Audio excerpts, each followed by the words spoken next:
Au Sénégal, plusieurs personnes tentent encore la périlleuse traversée vers l'Espagne.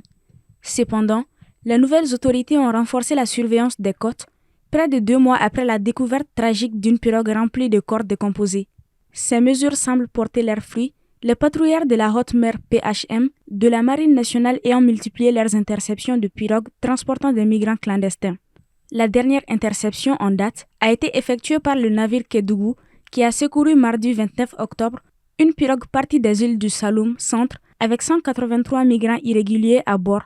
Le delta du Saloum, formé par les bras de 3 fleuves, inscrit au patrimoine de l'humanité, comprend d'innombrables canaux, îles, îlots et mangroves qui en rendent l'accès difficile autrement qu'en bateau. Le week-end dernier, le PHM Wallo avait également arrêté une pirogue avec 230 migrants à bord, à 130 km au large de Dakar.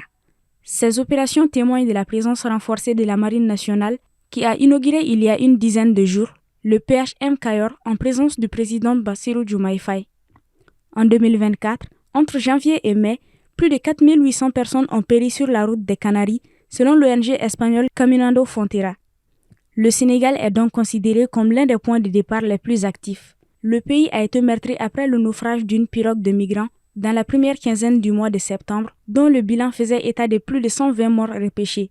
Le président sénégalais, Bassirou Diomaye Faye, élu en mars, confronté à son tour à la succession des drames dus à la migration clandestine, a promis une traque sans répit du trafic des migrants et a assuré également que le gouvernement travaillait d'arrache-pied à des politiques contre le chômage des jeunes.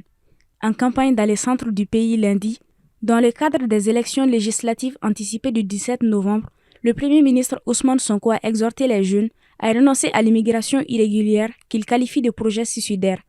Il a ainsi mis en avant le nouveau référentiel de politique publique, la Vision Sénégal 2050, qui vise à créer des opportunités d'emploi pour la jeunesse à travers la mise en place de 8 pôles territoriaux nécessitant une importante main-d'œuvre locale.